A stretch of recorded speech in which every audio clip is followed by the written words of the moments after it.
Querida Esther, algunas veces siento como si hubiese dado a luz a esta isla. En algún lugar entre la latitud y la longitud, una grieta comenzó a abrirse y acabó aquí. No importa lo mucho que intente correlacionar, permanece como una singularidad, un punto alfa en mi vida que rehúsa toda hipótesis. Vuelvo cada vez a dejar marcas frescas que espero, en lo más profundo de mi desesperanza, hayan florecido en un paisaje completamente nuevo a mi regreso. I així és com comença Dear Esther, un videojoc indie que va sortir a l'any 2011 aproximadament i que ha vengut aproximadament 1 milió de còpies. És un joc realment complicat i aquest text que acabeu de veure, que s'ha narrat sol, és totalment aleatori. Tot el videojoc es conta, és a dir, la història es va explicant a través de diversos fragments que s'aniran narrant. Tanmateix, molts d'aquests fragments són aleatoris, així que heu d'estar atents a tots ells i intentar entendre'ls. Jo aniré explicant tots els que pugui, però aquest, per exemple, és només una introducció molt lleugera. Vale, primeres coses que veiem. Ens trobem en una platja d'una costa, no sabem si encara què és això, si un continent, una illa, hem arribat a aquesta platja nedant, o bé amb aquesta barca d'aquí. Desconeixem fins i tot qui som, què fem aquí, quin és el nostre objectiu, només sabem que hi ha aquest far i aquest camí que puja per la muntanya. De bones a primeres, el primer cop que vaig jugar amb aquest joc em va sorprendre, per exemple, que, no sé, que tot estigués tan tranquil. Vull dir, si estem aquí i això ha sigut un naufragi, per què no hi ha onades fortes? I per què es veuen aquelles illes? Per què hem anat a parar amb aquesta? No sé, eren molts dubtes que vaig tenir. També em vaig adonar que si anava cap a l'aigua, és a dir, tinc presència, val? Se'm detecta i tal com a ésser, però si entro del tot i em deixo ofegar, passa una cosa que més endavant veurem. Encara no vull ensenyar-vos-ho perquè no crec que d'allò.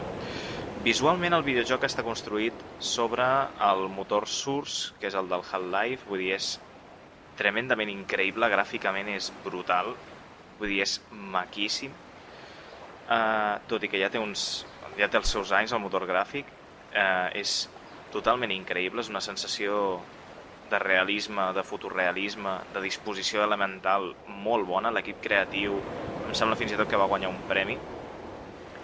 I res més, començarem a veure coses, començarem amb la història, aniré explicant detalls, aniré explicant què m'ha semblat el joc, què vaig descobrir, què no he descobert, què he vist per internet i coses com aquestes. Val? El joc no permet cap interacció amb l'entorn, només podem caminar i veure coses i automàticament aniran apareixent els fragments de text que es van narrant automàticament. Així doncs, la primera de les coses que veurem, atents amb aquesta finestra, d'acord?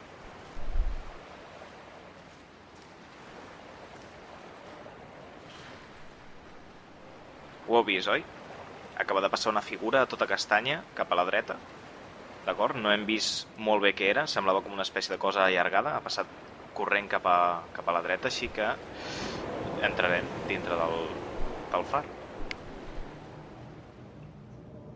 Com podeu veure, atmosfera bastant tètrica. Estem completament sols durant aquesta part del joc, això ja us ho aniré comentant. Com podeu veure, el far porta bastant de temps abandonat. Els vidres estan trencats, tot està pel terra. Veiem aquí notes, partitures i una espècie de pots que semblen pots de pintura. Més endavant entendrem per què estan aquí, quin és el seu objectiu. El joc es compon sobretot molt de narrativa visual. Com podeu veure, no sabem l'època, però aquest fanalet, per exemple, sembla bastant antic. Aquí tenim un mapa que ens indica que estem efectivament en una illa, no és un continent. També a vegades, i això també és una de les coses que em molesta bastant del joc, que el fa super complicat, hi ha elements que apareixen i desapareixen en funció de la partida en la que estàs jugant, val?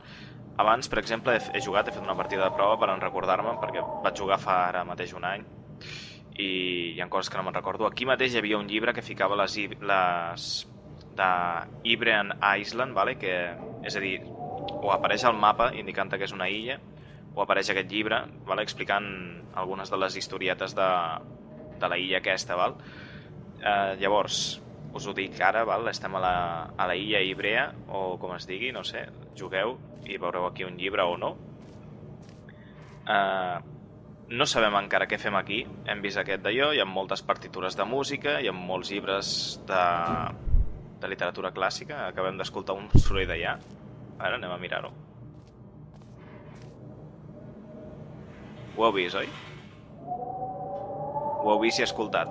Acaba d'alguna cosa, sembla una persona o algo, acaba d'amagar-se cap endintre. Vull dir, l'hem enfocat amb la llanterna i s'ha amagat cap endins. Però, com podeu observar, l'escala està trencada. Vull dir, no sabem com ha pujat. Òbviament no ho ha trencat ara perquè ho haguéssim escoltat. A lo millor és algú que porta tota la vida vivint allà.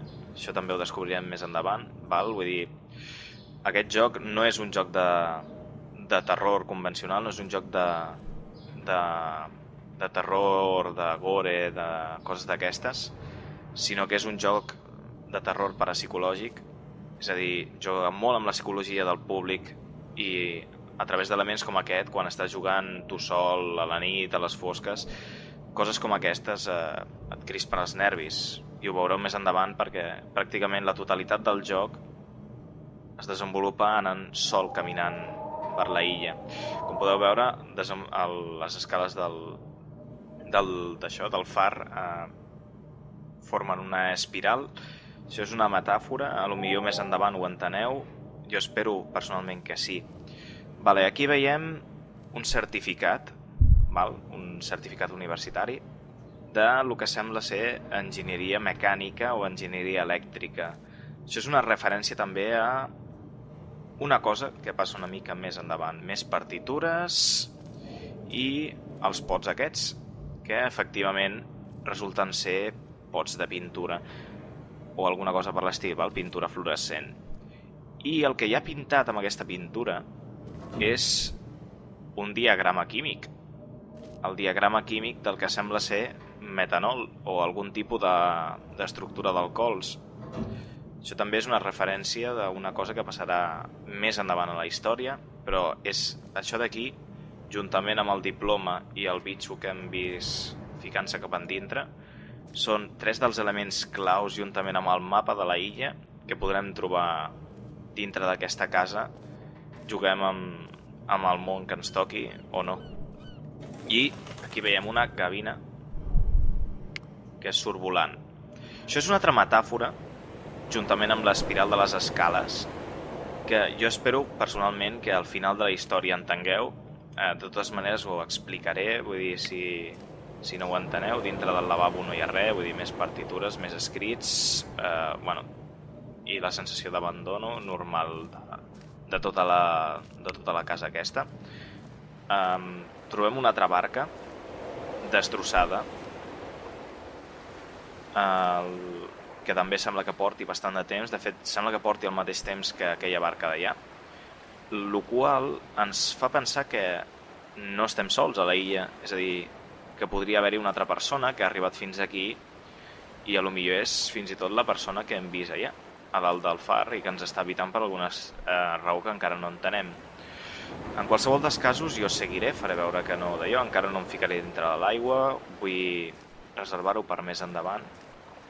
Aquesta és l'habitació conexa del d'allò, contínua, antigua del far. Trobem més pots de pintura, possiblement de la persona que hem vist allà dalt. Molts oberts, hi ha taques de pintura, molts pots, una caldera, bueno. Sobretot aquí el que em va sorprendre el primer cop que vaig jugar. Jo pensava que això no era pintura, jo pensava que era algun tipus d'oli de motor o gasolina per la caldera, però més endavant se'ns explicarà que això d'aquí és pintura blanca fluorescent. A més, el diagrama químic també s'explica tot, però sí, efectivament, vull dir, em va sorprendre que hi haguessin tants pots amb un far que sembla... Sembla no, vull dir, òbviament està abandonat des de fa bastant de temps. La gavina ha anat cap allà, ha anat cap a la costa, jo aniré per al camí que puja Aquest joc està ple de simbolisme. Pràcticament tots els elements que trobarem, tota la disposició elemental gràfica, tots els sons, qualsevol element, fins i tot la pròpia illa, hi ha gent que ha trobat simbolisme a la illa, l'ha dotada de personalitat i hi ha veritables discusiones sobre ciertos elements, com per exemple les roques. Donnelly escribió sobre la leyenda del ermitaño, un hombre santo que buscó la soledad en su forma más pura. Según dicen, remó hasta aquí desde el continente en una barca sin fondo, para que todas las criaturas del mar pudiesen emerger durante la noche y hablar con él. Qué decepcionado debió de sentirse con la conversación. Puede que ahora que lo único que habita el océano son los desechos arrojados por los petroleros, pudiera encontrar más paz. Dijeron que extendió sus brazos en un valle en la parte sur y el acantilado se abrió para proporcionarle refugio. Dijeron que murió de fiebre 116 años después. Los pastores le dejaron regalos en la entrada de la cueva, pero Donnelly afirma que no llegaron a verle nunca. He visitado la cueva y he dejado mis regalos, pero al igual que ellos, parezco no ser merecedor de su soledad. D'acord, acabem d'escoltar el narrador que parla d'un tal Donnelly, un ermitany que va viure en aquesta illa i que, segons ell, va viure amb algo així com 120 anys, com a mínim. També veiem un altre pot d'aventura i el que sembla ser un diagrama elèctric.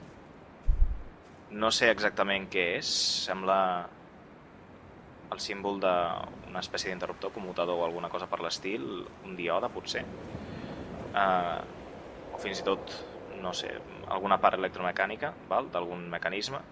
Encara no té rellevància dintre de la història, però més endavant en tindrà. I ens acaba de parlar d'un ermitany que viu a dintre de la cova. La veritat és que al principi em vaig cagar bastant, perquè vas completament sol, imagina't que ara et surt alguna cosa, vull dir, no pots fer absolutament res, només caminar. Però veiem que la cova acaba molt és a dir, és supercurta, i ens deixa veure aquesta altra cova. I aquesta d'aquí és la cova de l'ermitany. A la meva versió del videojoc, aquí no passa res, però a les versions més actuals això s'ha actualitzat i quan mires justament aquesta cova, d'entremig de la foscor, es veuen com una espècie de llums, com si una llanterna estigués apagant-se i encenent-se, i un tio d'internet va aconseguir desxifrar un codi, es tracta d'un codi en morse, i la paraula que t'envien des d'aquí dintre és Damasci, és a dir, Damasc, la ciutat de Damasc. Res més de moment, vull dir, sabem que allà, potser en aquella illa que hem vist allà, a lo millor viu algú, a lo millor és la mateixa persona que ens està habitant al far. Per tant, no sembla que estiguem sols en aquesta illa, tot i que l'aspecte és d'abandono total. Ara faré una mica de parkour, baixaré cap a la platja. Vull dir, el nostre personatge no té vida, no us preocupeu per això, no podem morir, hi ha barreres invisibles i coses per l'estil. Mireu l'efecte de l'aigua, la reflexió, vull dir, és que gràficament és brutal per l'edat que té el motor gràfic, és bestial. Veiem que la platja no està netejada, hi ha trampes per crancs, però tot i així semblen també abandonades des de fa molt de temps. Vull dir, fixeu-vos que hi ha algues, vull dir, a part que em va semblar, el primer cop que vaig jugar també, sembla molt la costa d'Escòcia, vull dir, hi ha uns penya-segats molt marcats, unes pedres que dificulten molt la navegació, és una illa bastant complicada de navegar. Aquellas islas en la distancia, estoy seguro, no son más que reliquias de otro tiempo. Gigantes durmientes, dioses sonámbulos tendidos por un último sueño. Enjuago la arena de mis labios y sujeto incluso más fuerte mi muñeca. Mis temblorosos brazos no aguantarán mis agonizantes memorias. Com podeu veure, ha canviat la música i ara el narrador ens ha deixat anar una frase bastant inquietant. Ha parlat de les illes, com si fossin illes oblidades, i ha dit que està agonitzant. però desconeixem fins i tot qui és el narrador, desconeixem qui és, desconeixem com ens està parlant. Vull dir, ho desconeixem tot, però tot i així està agonitzant. Per tant, alguna cosa dolenta ha passat per aquí, no sabem què és, però alguna cosa està passant. I això ja va ser el colmo. Vull dir, quan vaig arribar aquí, vaig escoltar el narrador, vaig veure que canviava la música, i vaig veure això, em vaig quedar... Hòstia. Vull dir, no sé si ho veieu, però és una espiral que segueix la divina proporció, la proporció àurea. És una espiral logarítmica que va creixent i acaba en això, que sembla el símbol elèctric del díode, però que també en la cultura japonesa això d'aquí representa l'arbre de la vida i per tant el torna a néixer. I em vaig quedar, vale, fantàstic. Vull dir, ara ja no entenc absolutament res. Tranquils, que tot això s'entendrà. Ara mateix em podria tornar a ficar dintre de l'aigua i es liaria parda, però tranquils. Encara no és el moment. Us ho ensenyaré, ja tinc pensat més o menys on em tiraré a l'aigua. És només una frase, però dona per molt. Bueno, com podeu veure, les illes, totes allà. I això sembla que s'acaba aquí. A veure què passa. He encontrado el manifiesto de carga del barco, arrugado y empapado, bajo un montón de latas de pintura. Me dice que junto a esta carga había una gran cantidad de yogur antiácido, destinado al mercado europeo. El mar debe de habérselo tragado. Dios sabe que aquí ya no quedan gaviotas o cabras para comérselo. Vale. És a dir, ara mateix ens acaba de parlar d'un vaixell que encara no hem vist, que transportava iogurt. A lo millor el narrador és un comerciant o alguna cosa, perquè ha parlat de que el destinarien a Europa. I aquí veiem una cosa que també ens sorprèn, perquè ha dit no hi ha cabres, no hi ha gavines, i acabem de veure una que ha sortit volant. Per tant, el text està desactualitzat. El narrador ens està parlant d'una altra època o de... A lo millor no coneixia massa bé tampoc la illa. I aquí veiem un altre element. Veiem una porta d'un cotxe o d'una furgoneta i rodes. Un eix motriu, un eix de transmissió i una altra porta. Com si haguessin caigut d'aquí, però no veiem l'estructura principal del cotxe. Després aquí hi ha com una espècie de simbologia, que no sé si són matemàtiques, sembla una sigma partida de lambda i coses per l'estil, amb aquesta fletxa estranya. Això d'aquí ningú en foros ha sabut què és, però sí que s'ha parlat moltíssim de la porta i les rodes. I és un altre element, una altra metàfora que més endavant entendrem. De moment aneu retenint totes aquestes imatges, aneu retenint totes aquestes coses perquè són vitals per entendre de què va la història. Bé, com que això està tallat, si passés per les roques, vull dir, és impossible passar, hi ha una barrera invisible, vale? Per tant, de moment estem d'aquí, hem de tornar simplement, us deixaré que aprecieu les vistes en silenci i ja està.